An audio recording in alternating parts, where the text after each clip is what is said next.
Hello, everyone. Thank you for joining us today for the second webinar in our EcoNAM series on the use of new approach methodologies in ecotoxicity.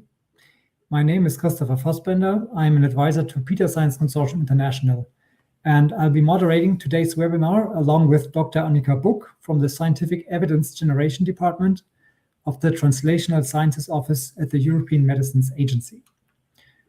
This webinar series is co-organized by the European Medicines Agency, the Health and Environmental Sciences Institute, the Japanese National Institute for Environmental Studies, PETA Science Consortium International, the US Environmental Protection Agency, and the US Food and Drug Administration. Please note that we are recording this event and that the recording will be posted online. Please visit our website on the screen for the recording and more information on future EcoNAMS webinars. Please also note that if you write in the chat, not your full name, but only your initials will be displayed. Okay, people have trouble with hearing, so I put a note in the chat.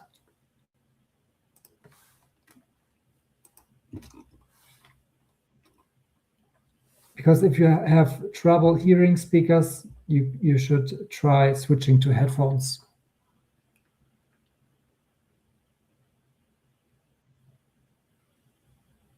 Okay, let's give people a little bit of time to figure this out.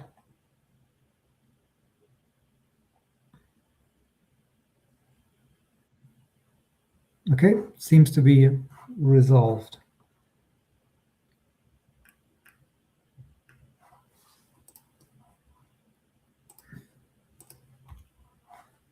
Okay, so the topic of today's webinar is the Gill cell line assay for acute fish toxicity prediction.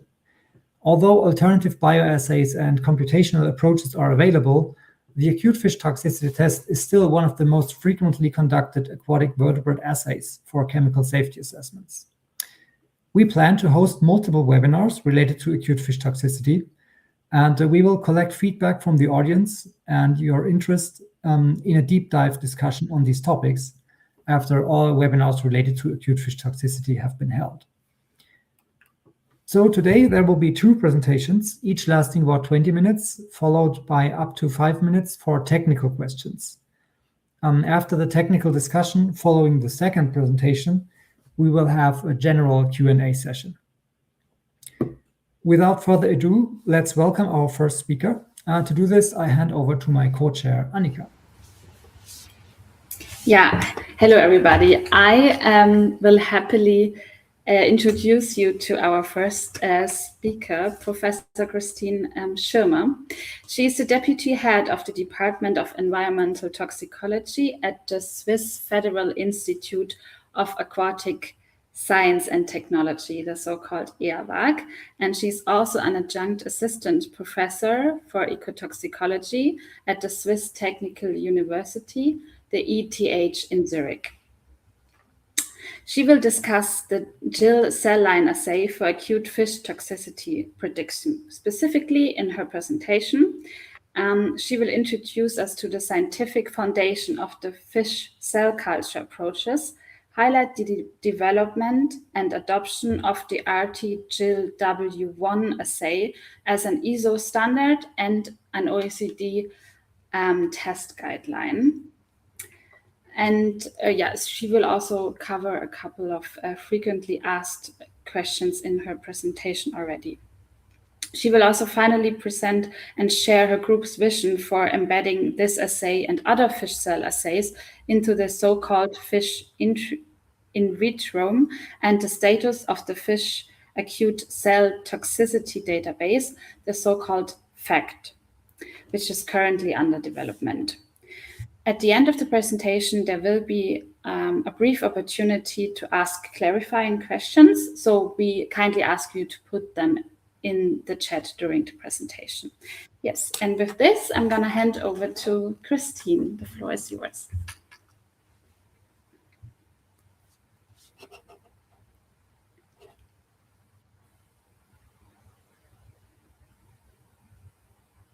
I think you're muted, at least for me.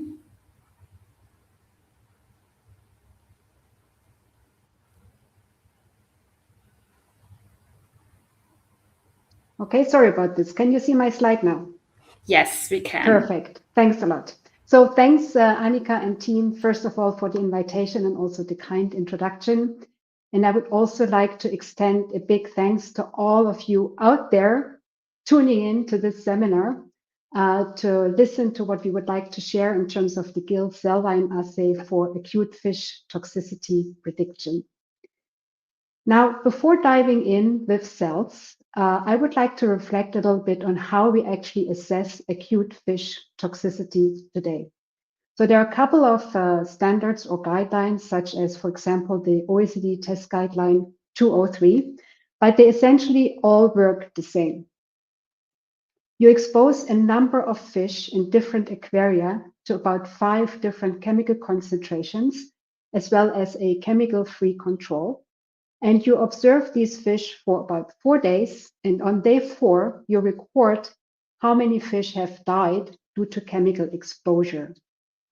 And then you use this number to calculate the concentration that killed 50% of the fish. Now, Christopher already said that this is still one of the most widely used aquatic vertebrate tests in chemical safety assessment. But as you can tell also from this depiction of how this test works, it's also critical because it's a high severity test as you actually look for death as an endpoint. Now, the question is, how can fish die that quickly in an acute exposure scenario? And it's quite conceivable that it's actually an organ or tissue damage. And indeed, it is a hypothesis that it's mostly the gill as the primary site of interaction of the chemical in the water that is damaged, which basically prevents the fish from breathing properly and suffocating and dying. Now, this thought is actually important because if we think about the gill epithelium as the target site, it is this site of chemical interaction because we have to realize that any chemical organism interaction always starts on the level of the cell. Now, if it is now a cell in the gill epithelium and it cannot deal with the chemical stress properly, it will propagate to a damage of the gill epithelium, and in the case of the acute fish toxicity, to the suffocating of the fish and death. So the question is, couldn't we replace the in vivo gill epithelium with a gill epithelium in vitro? And the good news is we can, because there is a cell line from rainbow trout, the so-called RT-Gill W1 cell line, which has been established in the early 1990s by Nels Boles at the University of Waterloo. And basically what Nels did is he isolated a gill tissue from a rainbow trout and he placed it in a culture dish. And by careful nurturing these cells, he made them to start proliferate so that he could build a stock of these cells. This is called a cell line. And by all we know today, we can culture these cells indefinitely, which makes this a permanent cell line. Now we can preserve these cells in liquid nitrogen for how long we'd like, and then we can thaw them and culture them in the proper environment in an incubator for our experiments. Now I have a lot of experience with the Gill cell line because I was privileged enough to do my PhD in the laboratory of Nels Boles. And already back then, we had the idea that it must be possible that we can use these cells, the mimic of the gill epithelium, to predict chemical toxicity and water quality. But it wasn't really until the year 2008 that the time seemed to be mature, that Cefic actually decided to fund a project which was strategically geared towards investigating whether we can use fish cell lines to predict acute fish toxicity. And what you see here in the upper right corner is the Cefic LRI ECO8 team, and I'm very proud of this team. You also see Nels Boles in the front, in the middle. And I would also like to specifically acknowledge 2 people who were instrumental in going through the entire development that I will present to you. One is Katrin Talleberger, who really established the proof of concept and did the first elaborate validation study. And the second colleague is Melanie Fischer, who then carried on to basically supervise the round-robin study that we did and join with me forces to write the ISO standard and the OECD test guideline. But we are not there yet, right? Because we are still from 2008 to 2013, where we actually developed the assay and published the proof of concept in 2013, which built on several publications where we explored several details that are important to keep in mind for this assay to work. For example, how do we dose the chemical to the cells? And what is the role of physicochemical properties on the outcome of such in vitro tests? Now, the proof of concept looked very promising, and so we were encouraged by colleagues and supported to perform an international round-robin study, which was also successful and which was also published in 2019. And this work altogether laid the foundation for approval, first as an ISO standard in 2019, and then as an OECD test guideline in 2021. The ISO standard, as you can see from the title, is more focused on water quality. And if you know how ISO works, it's behind a paywall, so you need to pay for this standard before you can basically use it. The OECD test guideline is focused really on chemical safety assessment. And as is typical for OECD, it is freely available. So I will now focus a little bit more specifically on the OECD test guideline. There are two fully available resources. So obviously we have the test guideline, but along the test guideline, we have also written an extensive validation report, which you will find if you just Google for the validation report belonging to the 249 test guideline. And you can already see on the right-hand side that we address a lot of details where we explain why we selected one item over the other, exposure time, plate format, etc. So this is an excerpt from the test guideline. It's essentially, as you will see, a 20-well plate format fish cell line assay using the article W1 cell line. We expose these cells for 24 hours, and then we measure their viability using a triple set of indicator dyes. And then the paradigm is that you have one plate per one test item, which counts as one biological replicate. And the test was designed to predict fish acute toxicity in product testing, do rangefinder or pre-screening, as well as to generate toxicity information, which can be used as an additional line of evidence for hazard assessment. Let me briefly explain you how the procedure works at its core.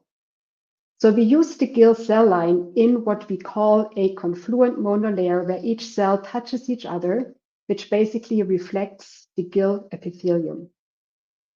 We place these cells in these 24 well plates, so you can imagine it's a standardized plate format, which you can get in with different numbers of petri dishes inside, if you will.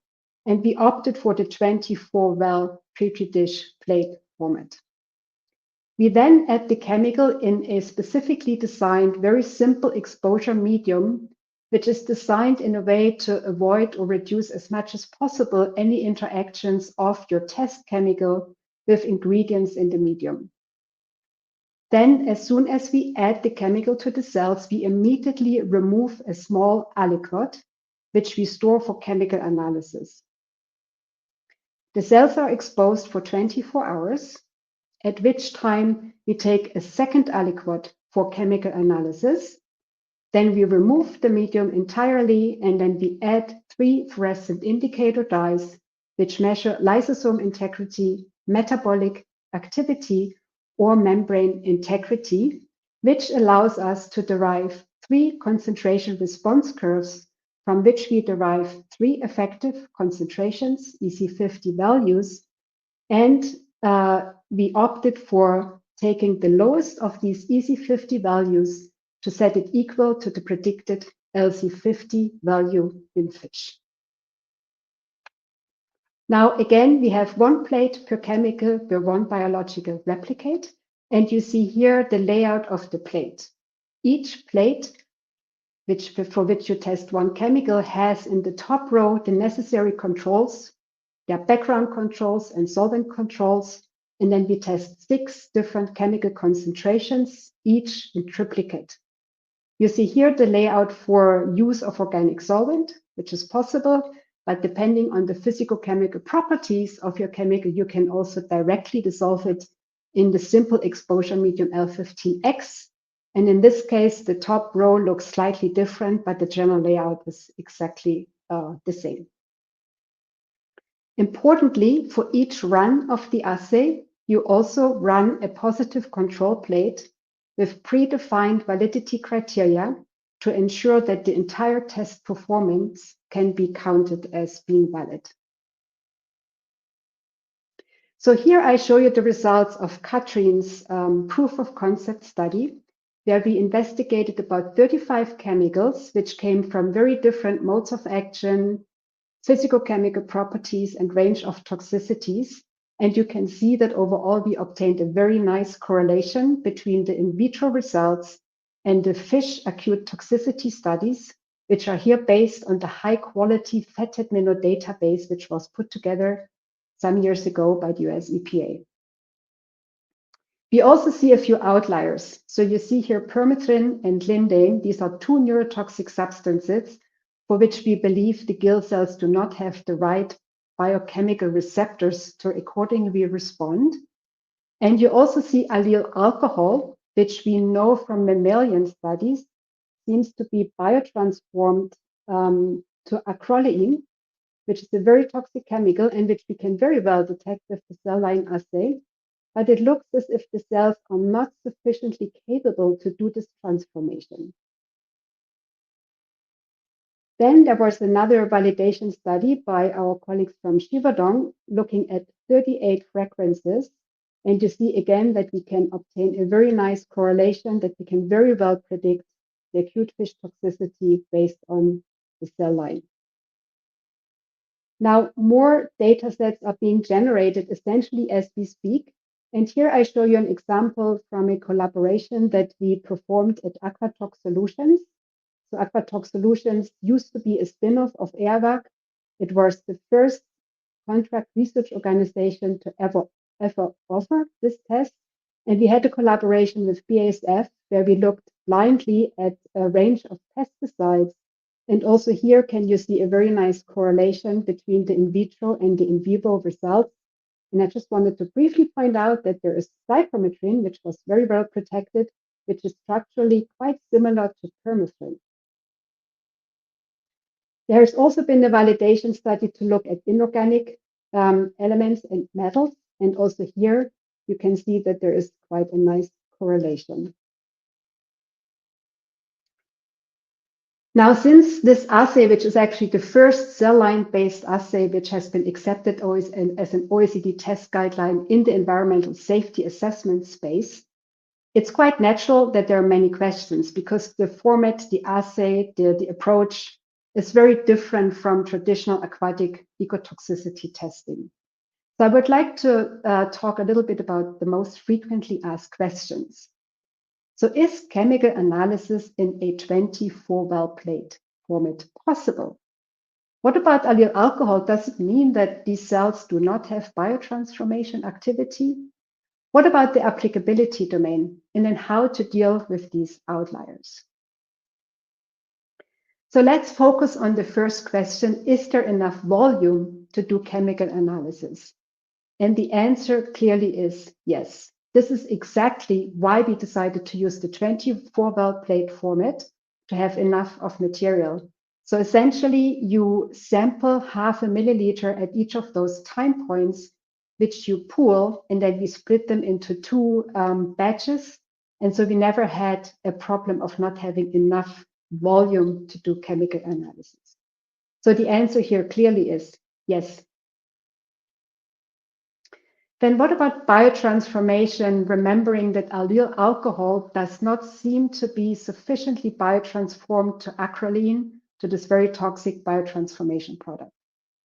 Well, the cells clearly do have biotransformation activity. I would even go as far as to say only a dead cell has no biotransformation activity, okay?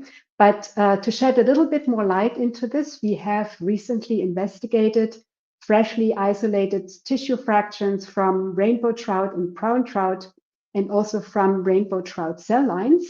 And essentially, it's just looking at the pattern. There are, various expressions of, in this case, phase 1 biotransformation activities. But you can clearly see, if you look at the rectangles, that the Gill cell lines do, for example, express cytochrome 1A activity, as well as cytochrome P3A activity, which is also inducible. We also have this case study where we looked at the biotransformation of benzoapyrene. And you can see here that the 3 cell lines that we looked at, the rainbow trout liver, the rainbow trout intestine, and the article W1 cell line, all 3 transform benzoapyrene very rapidly into complete depletion. So the cells do possess biotransformation activity, even though, like in vivo, we do not yet know the full spectrum of the transformation enzymes. Then what about the applicability domain? And one of the first questions that always is raised, can you use this assay to test difficult to test substances? And here's where I would like to refer you back to our validation report, where we already have made the point that from the very beginning, we have always tested difficult to test substances. So in principle, the assay works for also difficult to test substances. And you see this here with the 3 properties, which are arguably the most important ones for this judgment. So octagonal water partition coefficient, water solubility, and Henry's law constant. And you can see that we had a third to a half or even more of the chemicals tested in total in the 2 validation studies that I introduced to you before as difficult to test. Now I can say that we have tested chemicals with a log KOW from -4 up to 7.6, even to an estimated log KOW of 20, although I don't know what this number really means. And also a wide range of volatility from -13 to 0. Just to put this a little bit into perspective, the volatility of water is around -6. And we have tested chemicals of various sizes, complexity, and charge. So here's just a brief list of the groups of chemicals that we have already tested: surfactants, fragrances, pesticides, industrial chemicals, polymers, pharmaceuticals, particles, inorganics, metals. So the application range is certainly very wide. And then another question that I frequently get, does it work for mixtures? And the answer is yes. There's not a single reason why it should not work for mixtures. And indeed, we did have tests done already with mixtures as well. Then what about these outliers? Remember, we had this allyl alcohol, which seems to be insufficiently bioactivated to acrolein. But I can tell you this is the only such case we have found so far out of roughly 300 chemicals that have been tested. And then we have these specifically acting neurotoxic chemicals for which it seems quite logical that the Gill cells do not have the appropriate receptors. But then what to do with these outliers? So what we did is we went back into the whole theme of how these data are being derived, recognizing that you usually do algae and Daphnia tests before you go into fish testing. And our analysis showed that Daphnia actually can basically safeguard the Gill cell line assay to already identify which of these chemicals are like allyl alcohol or neurotoxicants. In other words, Daphnids are more sensitive to these types of chemicals than fish and would basically drive the risk assessment. So in conclusion, the article W1 cell line assay allows fish acute toxicity predictions without fish. We have seen a high predictivity for a very wide range of chemicals. And since the interest is really large and more people use the assay, which is great, we have a continually growing knowledge base. So this assay being the first in the environmental space as a cell line assay, I would really say it marks the start of the journey towards fish cell line-based toxicity predictions for chemical risk assessment, but certainly also for other fields of application. So we see this guideline as a great start, and I would like to open a little bit the bigger picture to you. So the first approach that we take to further mainstream and increase knowledge about this assay is that we have established this fish acute cell toxicity database, which we hope to release within the next couple of months. And the idea here is to collect cell viability data using essentially the OECD test guideline with fish cell lines to have a central point of access to this knowledge, and in this way also increase the knowledge base. So we are data hungry. If you have any data that could go into the database, please contact us. And we are also promoting the use of fish cell line assays for chemical risk assessment in the concept of the fish in vitro, where the idea is to build, aside from the mortality module, different modules that can be used in a modular way to predict the impact of chemicals on fish for whatever you would like to get knowledge on. So with this, I would like to thank you and of course my team here and the many colleagues around the world who have been very supportive in the development of this assay, but I will not stop before not also thanking the cells for revealing their stories and for allowing us to predict acute fish toxicity without using fish. Thank you.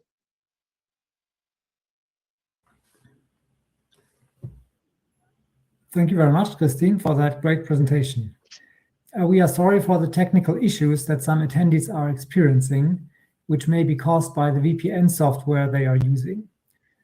As I said, you can watch the recording later, as the recording and the slides will be made available on the webinar series webpage. So I had a look at the questions that have been submitted in the chat, and I think they are rather scientific in content. So actually, I don't think we should cover, now talk about any questions that are for clarifying, because there are none. So therefore, I suggest that let's move ahead with the next presentation, but please submit your further questions anytime and note whether they are for a specific speaker, ideally. With that, I welcome our second speaker. Heike, can you please show the first slide of your presentation?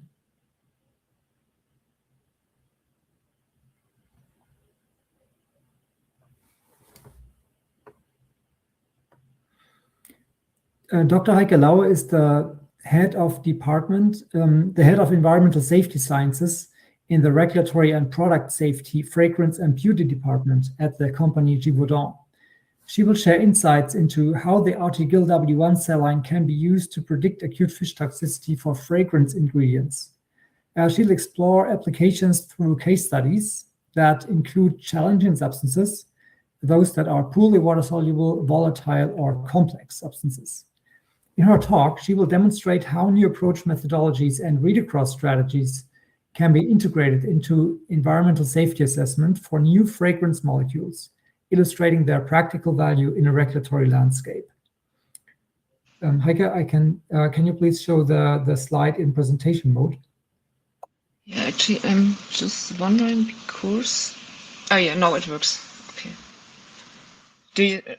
yeah, now you see the presentation. Go ahead, thanks. Okay. Thank you, Christopher, for the nice introduction. And thank you also from my side for inviting me to present some of our findings of the Gill cell assay on fragrance ingredients. And thank you, Kristin, for the nice introduction. So I will cover now. I will first elaborate a little bit on the initial validation study we have done with fragrance ingredients and the Gill cell line, showing some new data. And then I will focus in the second part on the regulatory applications. So how we at Givaudan, a company producing flavors and fragrance ingredients are using this assay for different purposes, like for testing poorly water-soluble fragrance ingredients, for REACH registrations to support like read across QSARs, also for using the assay for aquatic hazard classification and for testing cosmetic ingredients. So as Kristin already mentioned, we have done a validation study of the cell assay using 38 different fragrance ingredients. And we compared the EC50 in vitro in the Gill cell assay with measured LC50 values from the OECD acute fish toxicity study. So there was an excellent correlation of the in vitro versus the in vivo values with almost R-square of 1. And this correlation is within the range of interspecies and intertest variability of the acute fish test and also of the fish embryo test. So we have used this data to develop a regression equation, which is based on the metabolic activity endpoint, because this is usually the most sensitive endpoint for fragrance ingredients. And it's based on the arithmetic mean measured concentrations. And we use this regression equation to predict fish toxicity for fragrance ingredients. We have generated some new data. So we used this training set of the 38 different fragrance ingredients from our 2018 publication, have included the 6 chemicals from the ring trial as a test set, and additionally 5 newly tested fragrance ingredients with in vitro and in vivo data. And we wanted to compare different predictions for acute fish toxicity. So including the equation 1, which I have just showed you. So this is based on the metabolic activity endpoint and the arithmetic mean measured concentration. Then we have compared to an equation also from our publication using the geometric mean measured concentration, which is most commonly used in Ecotox and is also used in the proposal or in the what is suggested in the test guideline, where the geometric mean measured concentration is used and the lowest EC50 among these 3 different endpoints, which were already explained by Kristin. So the lysosome integrity, the metabolic activity, and the membrane integrity. So the lowest endpoint, this is directly used as a surrogate for the LC50.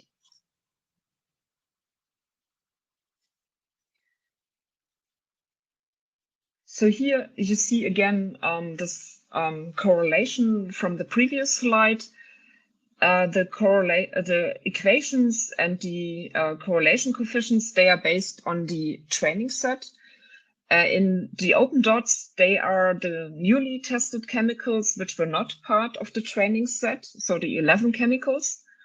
And you see here that they are in excellent agreement with the training set for this 2 regression equation, and also for the what I call here for EASE equation 3, so the direct approach with the lowest EC50 being a surrogate for the LC50 in fish. So the regressions are very similar, independent whether arithmetic mean or geometric mean are used, and there's an excellent correlation with the direct approach. So acute fish toxicity can be really well predicted also for chemicals which were not part of the training set. The table on the next slide that shows evaluation of the prediction accuracy of the Gill cell test line. So here the number of chemicals are shown which are predicted to be more toxic. So that means the cells are more sensitive. This is the case for the whole data set, so the training and the test set, which was not part of the initial publication. So for 2 chemicals, they are predicted to be more toxic with our commonly used equation 1. And then the majority of the chemicals, so 45 for the regression approach, they are predicted with a similar toxicity. So that means that the cell test is as sensitive as the fish test. And there are only really few chemicals, like 1 or 2 with the regression approach, where the fish is actually more sensitive than the cell line. And so the regression approach is more conservative than the direct approach from the test guideline. So here, for 7 chemicals, the fish are more sensitive. But importantly, this is all within a factor of 3, but all predictions are within a factor of 10 compared to measured LC50 values. So indicating a really good predictivity of this in vitro assay. In my second part of the presentation, I want to show some regulatory applications using fragrance ingredients as case studies. So showing some more details of in vitro, in vivo comparison, then showing how we can test very poorly water-soluble substances, evaluating the effect at saturation on the cell line, and then how to use the Gill cell assay for reach registration, so to support read across and QSARs, to use it for aquatic hazard classification, and at last to give examples how to test the cell line with cosmetic ingredients to assess acute fish toxicity. So this table here shows a bit more in detail the comparison of the newly generated Gill cell data of the 5 fragrance ingredients, which I already showed in the graph on the training set, and a comparison with the in vivo LC50 values. And there's an excellent correlation. So for 4 ingredients, the cell test is as sensitive as the fish test. For 1 ingredient, for the saffronol P, the fish is more sensitive, and this is a factor of 4. So it again demonstrates really an excellent predictivity of acute fish toxicity of this cell line when compared with measured LC50 values. And we also have some recent acute fish toxicity studies where we actually use the limit test. So that means that it's also called a threshold approach. So taking into consideration the EC50 from the algae and Daphnia acute toxicity tests, and using the lowest concentration to test this in the fish. And so this is here the threshold concentration. And we compared with newly generated in vitro data with the cell line.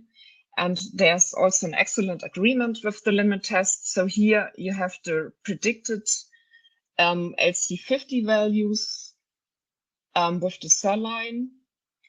And so they are all in agreement with the limit test. And for 3 of the ingredients, the Petalia, Sandela, and the Serenolite, actually the cell test is more sensitive than the limit test. So meaning that the predicted LC50, they were below a threshold concentration, which was tested in the fish.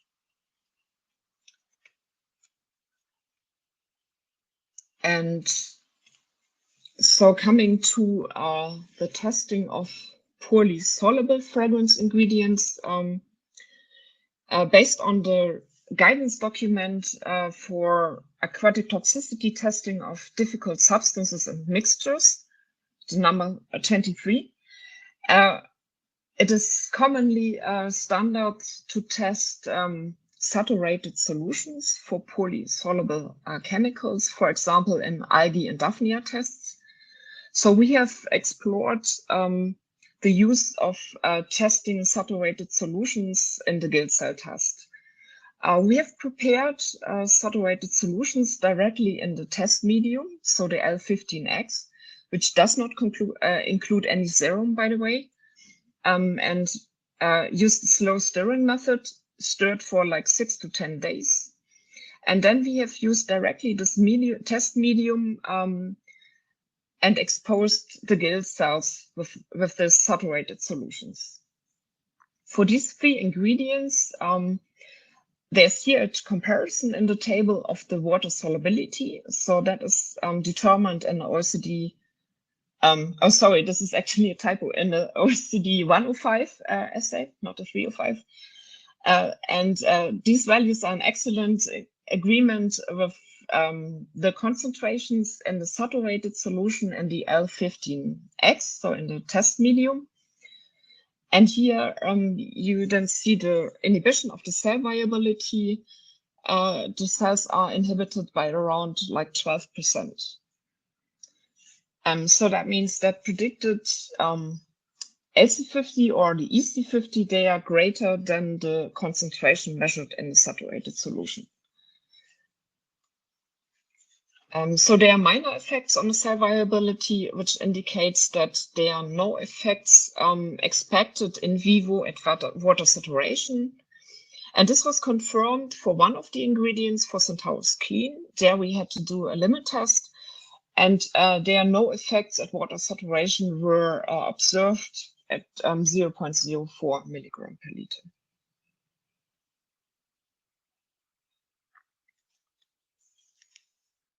We also used the saline assay to support read-across.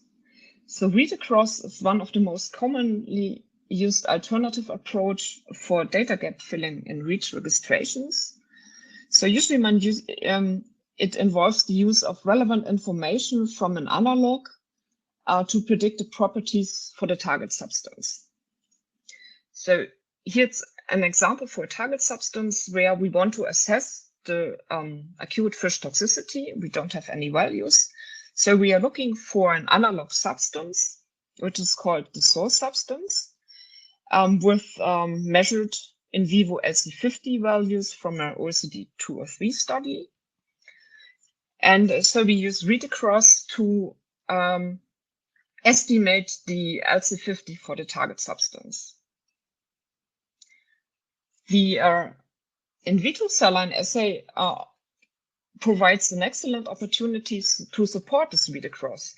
So we tested the target substance and the source substance in the Gill cell assay and predicted the LC50 based on the in vitro cell viability, and then compared the predicted and the measured LC50 values of the analog and the target substance. So here there's an example how we use the read-across with the saline support. The target substance mefrozole and the source substance rosaphane, so the analog with the measured in vivo data, they have a very similar structure. The log Kw of the source substance is a bit higher than the target substance. And so we did test both in the cell line, and the predicted LC50 of the target and source substance are very similar with 8.9 and around 7 milligram per liter. The in vivo LC50 of the source substance of the analog is 13.3. So this would be our read-across LC50, which is very similar to the predicted LC50 based on the in vitro cell line. There's another example here with nonanal, the fragrance chemical to be assessed, and the analog, which is structurally very, very similar, the decanal. And here also the read-across LC50, which is 1.45. So this is the in vivo value from the source substance, and the predicted LC50 from the Gill cell line, they are very similar. So this assay can be used to support read-across for fish toxicity. The cell line can also be used to support QSRs. So here are some examples with 5 fragrance ingredients where we used EcoSAR to predict the fish acute LC50. Here 2 different models are used, the neutral organics, and depending on the chemical structure, class-specific model. And in the last column, there's the in vitro predicted LC50 based on the cell line assay. So here, for 4 of these substances, the cell tests are in excellent agreement with the QSARs with an factor of 2. For the melanal, the neutral organics is closer to the in vitro predicted LC50. And for the stemone, actually the QSARs are more sensitive or give a lower endpoint than the cell test. But all, sorry, I was one click too fast. All values are within a factor of 10, comparing the QSARs and the predicted LC50 based on the in vitro cell test. So the next slide shows how the in vitro assay can be used for aquatic hazard classifications. So for acute aquatic hazard classification, there are 3 different categories. The acute one is based on the lowest value, either the acute fish, the LC50, or the EC50 in an acute Daphnia test, or the EC50 from the algae test, which are for class 1 below 1 milligram per liter. For class 2, they are greater than 1 and up to 10 milligram per liter. And for class 3, they are above 10, but below 100 milligram per liter. So here are examples for fragrance ingredients with algae Daphnia measured data from OECD GLP studies and the predicted fish LC50 based on the Gill cell line. In red, you have highlighted the lowest value, which is then driving the classification. And please note that, as I already explained before, the regression approach we are using here for the prediction is a really conservative approach, because most of these predicted fish values, they are lower than the Daphnia.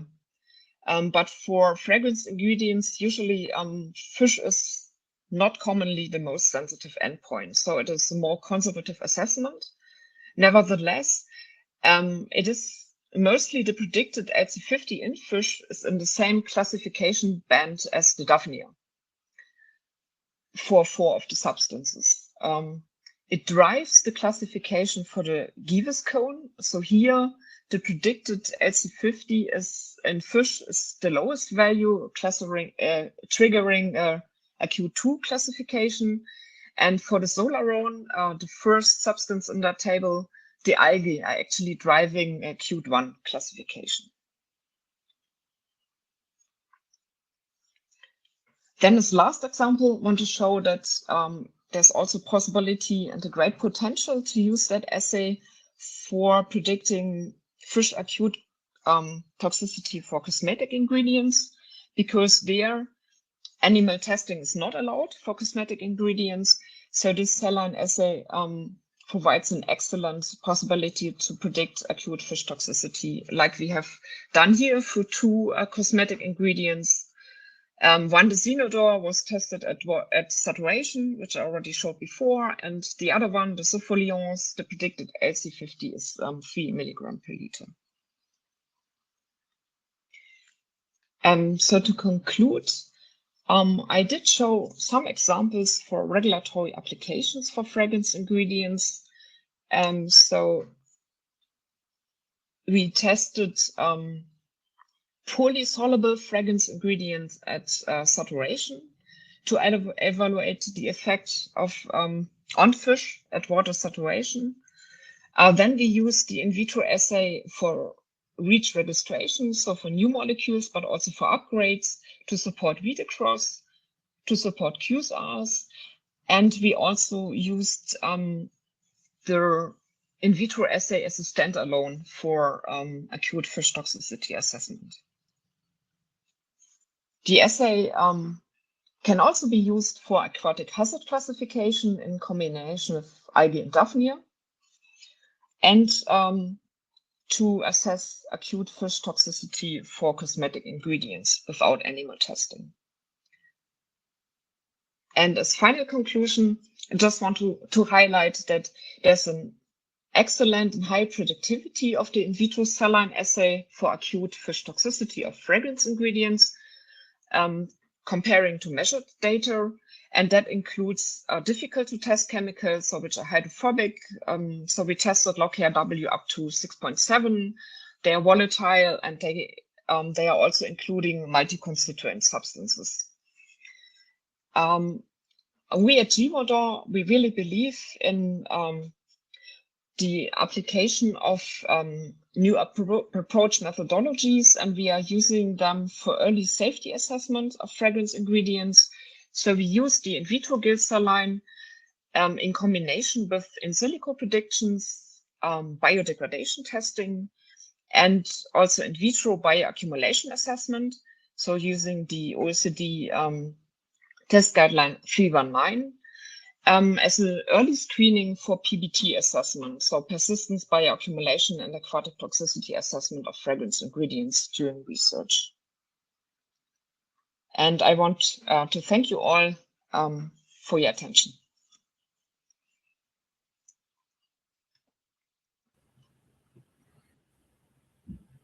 Thank you a lot, Heike, for that informative presentation. Since no clarifying questions have been submitted to our second talk as well, we now have time to start going through all the questions to both our speakers. We are able to extend the discussion time now for another about 35 to 38 minutes. Okay, so I'll ask the first question. I'm sorry, that was where's the cell line available? That was the first question to Kristin. Thanks for the question. The cell line is available via 2 cell culture banks, the American Type Culture Collection, as well as the German Cell Culture Bank. So you can purchase them from there.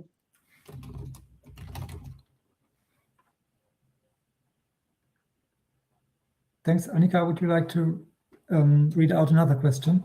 Yes.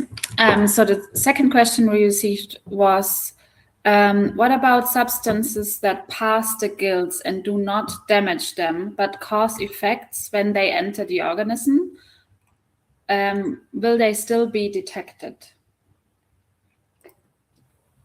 I'm not sure what type of chemical this would be. Maybe that would be a separate discussion. But what I would like to say is you have to always remember that we talk about acute toxicity here. So you need usually a high concentration, which is very toxic in a very short time. And so I would say that, as we hypothesized and also the assay procedure and the results suggest, it's really in most cases the gill that is being damaged, and that is what we measure.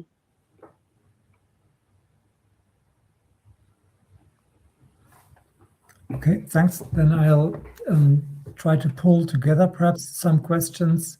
Somebody asked about the culture conditions and why the specific cellular endpoints were selected, and perhaps also why do you not use 96 well plates? So culture conditions, endpoints, and well plates.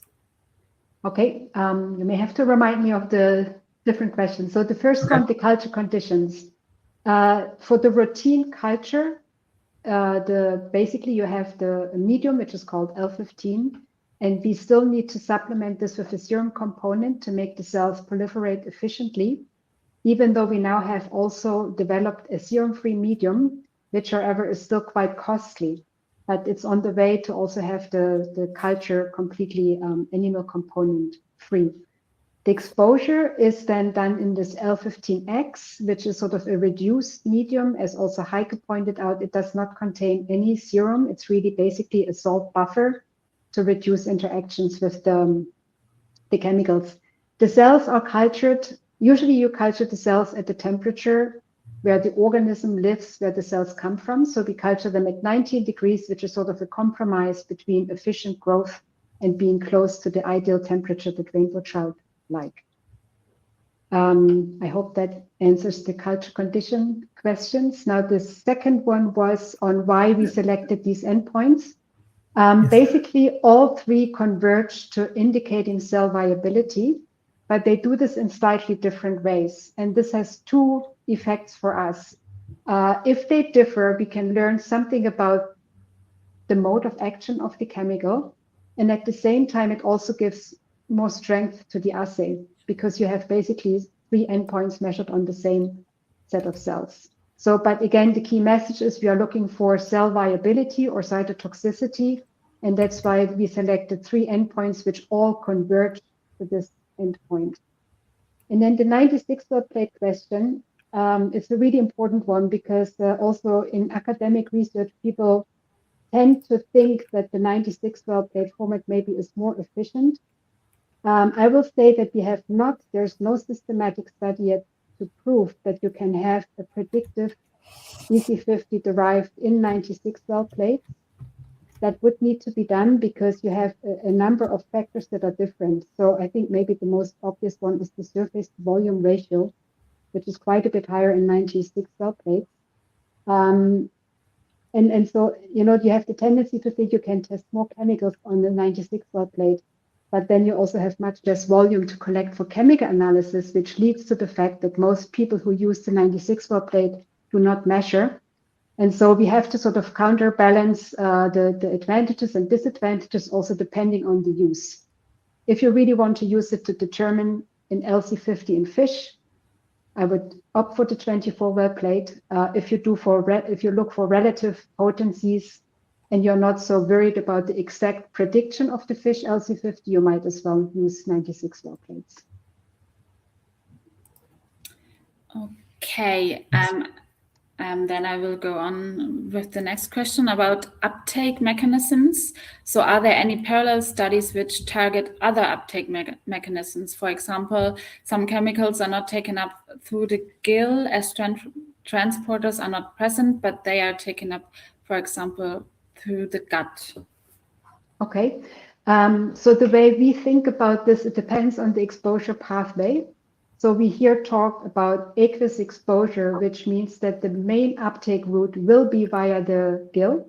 Whereas if you talk about dietary exposure, you will have uptake via the gut. And I will say that we do have a rainbow trout gut cell line, which very nicely also works along the lines of the OECD 249. Our cells do have active transporters, but I'm not sure they probably do not play a huge role for most of the chemicals that are being active in acute toxicity, because I think it's mostly partitioning into the membrane, not necessarily active, but the cells do have active transport mechanisms. Okay, thanks. Then I'll ask the next one. Is there an alternative to the plastic well plate for use with molecules with high binding properties? Well, like ideally you would think if we had a glass plate, which I already looked into when I did my PhD, and to this day they're not available in this format, it would be maybe better, but also glass binds. We have tested another material in the past where we really had our workshop design 24 well plates out of this low binding material. We have tested it a lot. Actually, we also shared this with Givaudan, but we haven't really seen an improvement in any way. So it didn't, even though there was lower binding, because we measured the exposure concentrations, it didn't make a difference. So maybe in the future, if glass plates would be available, it would be nice. But so far, they're not really available for routine use. Okay. The next question is about validation. Has the validation method been run using pharmaceuticals? I would say we don't have a validation study per se on pharmaceuticals, where a wide range of pharmaceuticals was tested in the same setup. We don't have this. There are some studies coming up that have tested some pharmaceuticals. We have some in the data set as well, but there was no specific effort yet to do this. This would actually be really, really very interesting. Okay, I'll move on. Sometimes it's not possible to develop a method that needs only 0.5 milliliters of solution. Would you then recommend to set up more plates to be able to collect enough solution for analysis? So this is about the volume for analysis. Okay, yeah. Just as a reminder that you can pool all 3 replicate wells, so you would have at least 1.5 milliliters. And we really haven't encountered a case where this was not enough. But okay, if you have the situation, I think it's a good idea to run a parallel plate so that you can collect more volume. Thanks. Okay, so I think the next 2 questions can be combined as well. So did you, excuse me 1 second, did you ever observe interactions of substances, one with the fluorescent dyes or with any of the solvents, causing, for example, hydrophobic chemicals requiring a solvent? Okay, maybe I'll start with the organic solvent. So the concentration that we have worked out has absolutely no effect on the cells in terms of acute toxicity. And we have tested a range of organic solvents, and we additionally have the control on the plate, which is not so much to control for the toxicity of the solvent, but if you have impurities in the solvent, because that's an experience that we made in the round robin test. So with the organic solvents, I think we're, that has been very well established. Can you please repeat the other question? Sorry. That was about interactions with fluorescent. Right. Yeah. So yeah, we do have controls on the plate for this, and we have seen this indeed, because basically if you have chemicals that are very sticky, maybe they're like an emulsion, and if you rinse off the medium, they still stay on the cells. This could influence the precipitation of one of the dyes, the one that looks at lysosomal integrity. In that case, we would basically run a parallel background plate without cells, which you can then subtract. What you could also have, it's very rare, but we have seen it, that if you have specifically dyes, that maybe the remaining dye in the well interferes with your assay, and then you cannot use one of them. But again, usually with the background subtraction is not a problem. Thank you. Somebody's asking whether the assay reflects only lethal effects, or does it also provide any information on sublethal information that would be relevant to whole fish? I mean, you look at those 3 different endpoints. I'm trying to understand that question properly.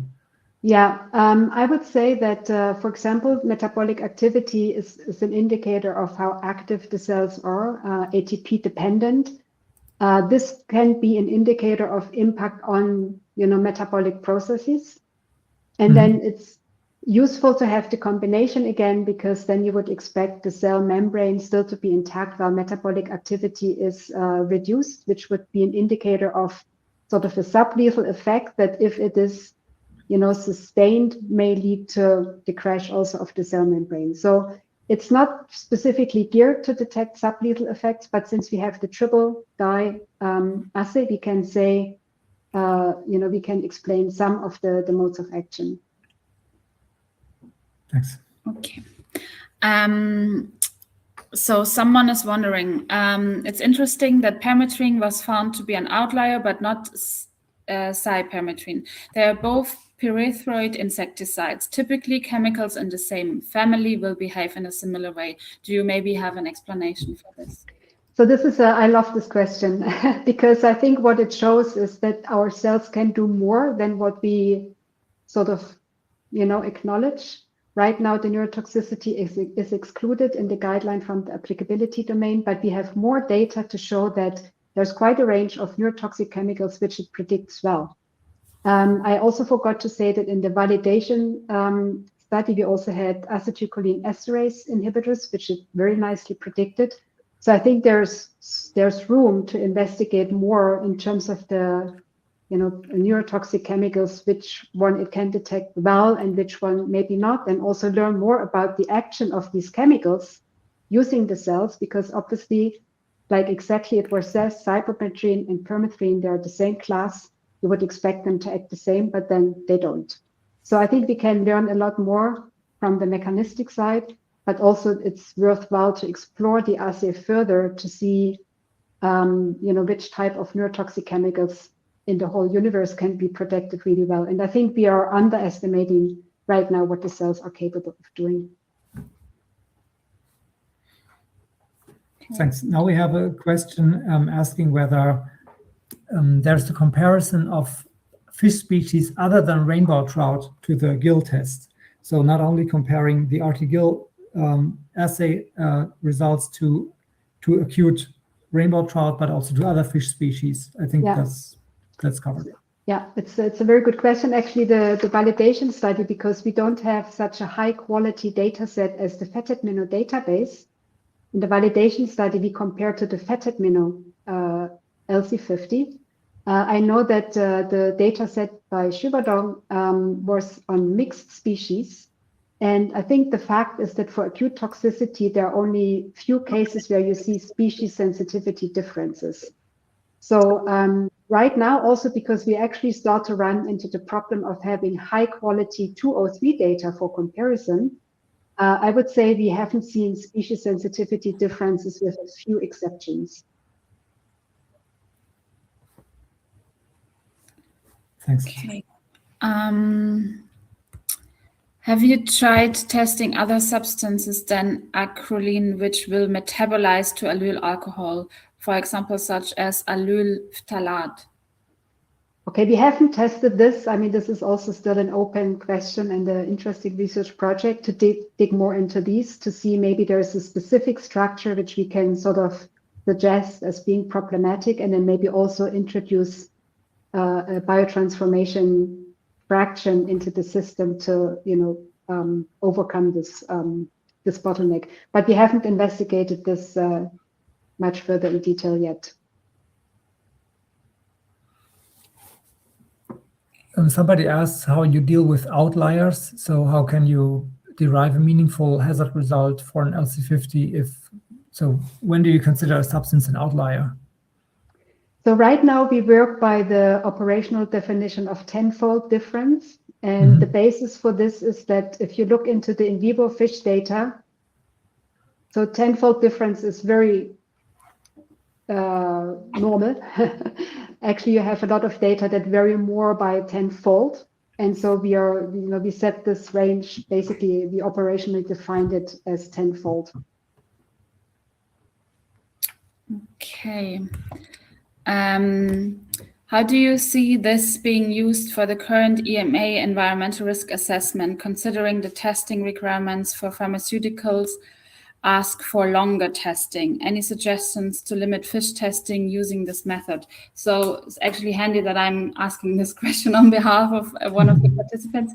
For background, for human medicinal products, we currently in our guideline ask for an OECD 210, meaning early life stage toxicity test. And on the vet side, we asked for 203. So I think this refers to the 210. Yeah, so no, thanks for this question. As I mentioned, we see the 249 sort of as the basic module to look for mortality, but we have other cell line modules already developed, including for reduced fish growth, which also uses the Gill cell line, but the different principles. So we are, building this universe of modules to predict different kinds of fish toxicity. Now, the 249 will always be at the center, because anything that you do beyond acute toxicity, you need to assure that you work in the non-toxic, non-acutely toxic range. So you will always do a 249 first, and then you find the concentration that you can use in your longer term test. So, so this is active research. We already have some modules that are quite well developed, for example, to look for bioconcentration, and including what you say for the 210 for cell proliferation. Okay, thanks. People are asking about training opportunities for labs across different countries in the Gill cell line assay preparation and analysis. Do you know whether this is being offered anywhere? Well, what I can say is that we do a lot of trainings like this today, but hands-on training or also helping people to set up labs is something that is beyond the capacity of what we can do here at Eawag.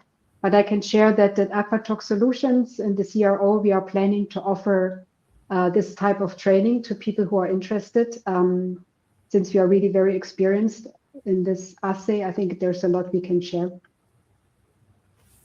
Thanks. Okay. The next one is about testing polymers. Is this fish cell line toxicity method appropriate for testing polymers with various different properties, such as water-soluble, dispersible, or solid particles? Okay, I would say in principle, yes. And we have polymers tested. The knowledge base is not super large yet, so it would be nice to increase. Also, particles such as plastic particles can be tested. Okay, with that, we come to the questions that were asked during Heike's presentation. I've seen a paper in which cationic polymers were outliers. Why do you think they were outliers? To Heike?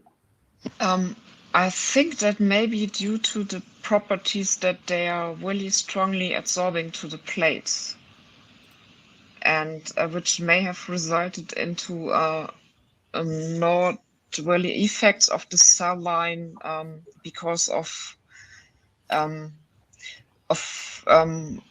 lower concentrations in the test than it would have been expected. Can I add something to this, because I think I know Yes, what this comment refers to. I think these were very large polymers, and you can correct me if I'm wrong. And actually what they do is they have a physical effect. And it looks like that was the way the assay is routinely done, could not be fully reflected in the assay. So the cells were less affected than just building a layer around an embryo or a fish gill.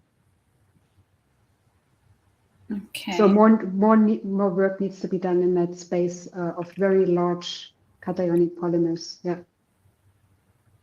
Thank you, Kristin, for the addition.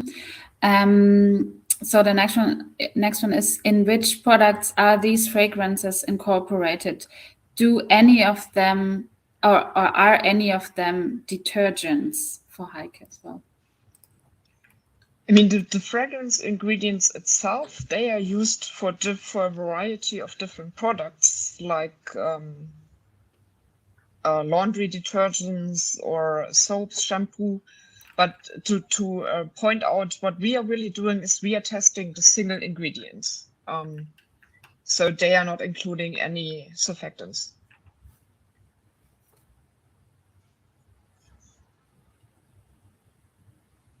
Okay. Okay, I think then we can move on to the next question. Are there any links between between the three endpoints measured and chemical categories or characteristics? So can we say that some chemical space is more so that one of those three endpoints is more sensitive to a particular chemical space? I think this is probably better addressed by Kristin. I can just say that for the fragrance chemicals, most of them are supposed to have a narcotic mode of action. So there, in most cases, the metabolic activity is the most sensitive endpoint. But I think Kristin can much better comment on that question. Yeah, I think I think we are not capable yet to say which chemical group would trigger which endpoint the most. But what I can say, so what Heike says is correct. So metabolic activity is often the most sensitive. Depending on the chemical, you can also find the lysosome integrity. This is particularly true for chemicals that accumulate in the acidic space. But interestingly, there are some pesticides which are particularly sensitive to the cell membrane integrity. So, you know, like as we learn more, we can maybe better assign this. But right now, I think it's we mostly have metabolic activity, but we have cases for the other two dyes, which again strengthens, you know, our initial idea to really use the three simultaneously. Okay, thank you. Moving on to the next one. Curious if chemical measurements for the poorly soluble fragrance materials were obtained from the multiple plates at time point 0 after 24 hours or obtained directly from the mixing flask prior to cell treatment. The samples are directly taken from the 20 well plates. So the test solution is added to the cell. to the cell line in the plates, and then the sample is directly taken at time 0 and at 24 hours. Okay, thank you. Another question to Heike. Do you already have first experiences on how well the data from the FACT database is accepted by the authorities for approval of new substances to fully substitute the acute fish tox test? No, unfortunately, I don't have any direct feedback whether these data have been accepted. I just have some. Yeah, sorry. or you can comment on this. No, go ahead, Heike. You finish first. No, I think I finished. You can. Okay. Yeah. No. I mean, that would be the ultimate aim, also to provide, the knowledge base of the FACT database. We are not there yet. I mean, we have built it. We are still fine-tuning certain aspects of the database so that we can have a first release coming up soon. And then hopefully we gain more data and can enter it into the database. What I can say is we will have categories which clearly identify studies that are fully compliant with the OECD 249, and then we have to see how regulators, make use of this in the future. Okay, thank you. That is super interesting. Okay, so we have a couple of more questions. One being, are there generally valid regression equations for deriving LC50 fish values from EC50 values from the TG 249? We have validated it for fragrance ingredients and have added the 6 chemicals from the ring trial, so to evaluate whether that would also be applicable for non-fragrance ingredients. But this is a small data set, and currently there are no other regression equations available, as far as I know, for other chemicals, because we really need quite a lot of data to come up with this regression approach. That also means that the direct approach in the test guideline is actually much more applicable for a variety of different chemicals as well. Regarding biostatistics, somebody's asking whether 3 replicates are always enough for analysis. Yeah, so based on the validation studies, they are enough. But we also have in the validation report some suggestions as to when you should do another biological replicate. And so I encourage you to have a look there. But from our experience, the assay runs really well, and there's hardly any need for repetition. Thanks.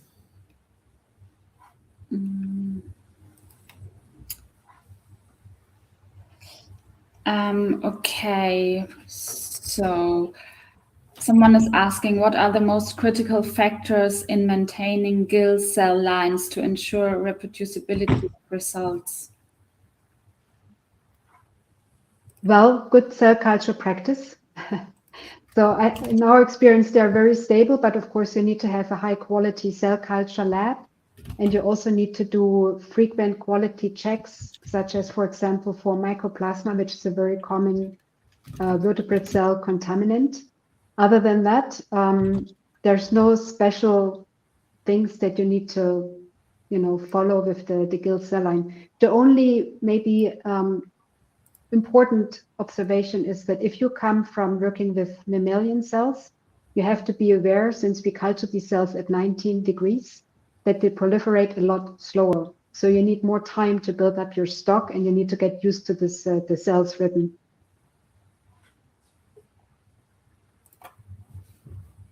Then we have another statistical question to Heike. Isn't the difference between arithmetic and geometric mean dependent on the type of chemical used regarding its stability adsorption potential? With different chemicals being tested, geometric and arithmetic mean measured value can vary. Isn't this the case? And which equation would you suggest? We would suggest for the fragrance ingredients to use the arithmetic mean, because there the concentration is more impacted by the initial concentration. There's quite some decrease over the 24 hours of the fragrance ingredients. However, the results are very similar with the regression approach, also with the geometric mean. So, and the geometric mean is the one which is more commonly used in ecotox assays and also recommended in the 249. So I think both are giving very similar results.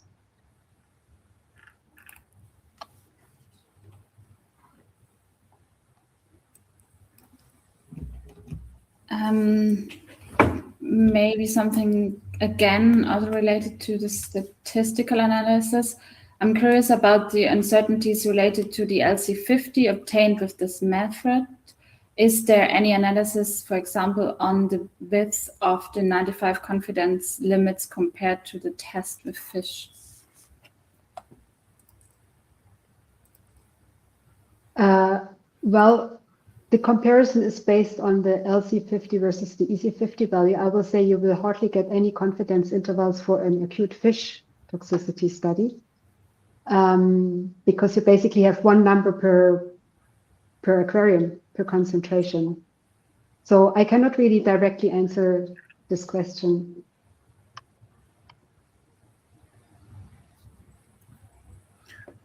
Okay, then let's move on. Kristin, you mentioned briefly the gut cell line for rainbow trout. Can this also be tested following the TG249 method? Yeah, exactly. So that's one of the cell lines that performs really well. This is also published. There's a publication by Schuk et al. If you wanted to look this up. This assay performs really well in this assay in the same way. Not all cells do this. So if you want to use another cell line, you really have to carefully observe if these cells can handle the very simple L15X exposure medium, which the Gill cells do, because we also think they're very tolerant to changes in ionic pressure, as the Gill would be. And the gut can do this as well, but not all cells can do this. Thanks. Okay. Since some fragrances are highly lipophilic, how do in vitro Gill assays account for bioaccumulation or underestimated toxicity?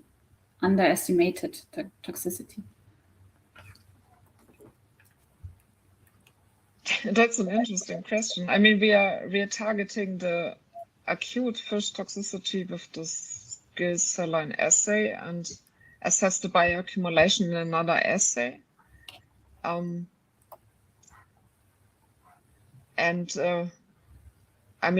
it is a short-term effect. I mean, maybe Kristin, do you want to comment on this as well? Because you have some experience with using the cell line for the bioaccumulation testing. Yeah, I mean, the bioaccumulation test would be done differently because we basically do a mass balance where we measure how much is in the cell, the medium, and adsorbed to the plastics. So we can define how much is in the cells, but it's a completely different approach, right? Like we also run the bioaccumulation with non-toxic concentrations because you want the cells to be fit for uptake and potentially biotransformation. So you cannot directly compare this. But maybe what this question is targeting is the fact that we measured the medium concentration and not the cell concentration in the acute toxicity test. I will say we did this way because this is exactly how the acute fish toxicity is performed. You don't measure any concentration in the organism, you only measure water concentration. And I think the results demonstrate that it's a very valid approach to measure the medium versus the water concentration and base the LC and the EC50 on aqueous concentrations.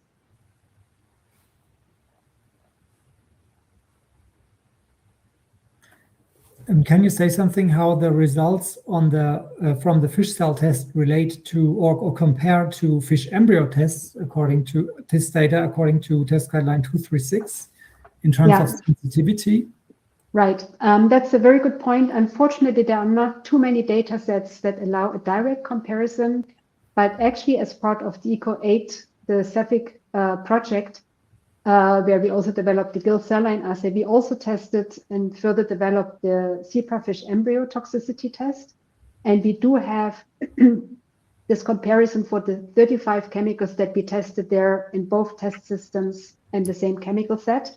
It's actually published in the Fisher et al. 2019 paper, and they were very comparable. So basically, even the outliers, like we talked about the aldyl alcohol, the lindane, the permethrin, they also were outliers in the embryo test. So they both merge together very nicely.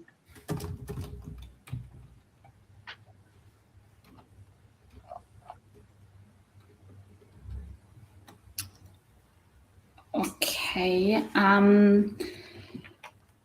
The valid EC50 value range for the reference control is quite high, around 10 to 100 milligram per liter. Where does this wide range in which the test is still valid come from?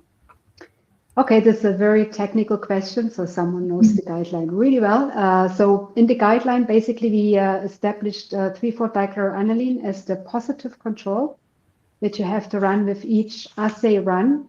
And since we have 3 dyes, we basically have 3 validity ranges. And it's true that I think especially for the lysosome integrity, it's quite high. It's much narrower for the metabolic activity. Well, that came out of the validation study, but I will say that we are working to establish, or we already have established, another positive control, and we will publish this soon, where also the range is a lot smaller. So again, this comes out of the validity study with having different labs testing this. But of course, more reference item controls can be established in the future. And like I said, we have already one now well established, which we routinely use. It's SDS, and we will publish this shortly. Okay, we are almost done, but let's do another 2 minutes and then close by past. We are almost done with the questions. So a few more technical questions. Cationics absorb to negatively charged mucus on fish gills. Is there a similar mucus layer on confluent fish cell cells? That's a really good question. I think the cells produce mucus, although I must say this is in routine culture when we have them sit there for longer. I'm not sure how much mucus we have in this during the acute fish toxicity test, but we do have also some experience with cationics, which also bind to the negative surface of the cells. So there is really, that's true, that also with the Gill cells, there is sort of strong adherence of the cationics with the presumably surface of the cells, and then some uptake happens as well. Okay, and then again on validation, will there be a validation test with polymers or plastics with varying properties to identify domain of applicability for these? Well, I guess there's the call out there to all of you.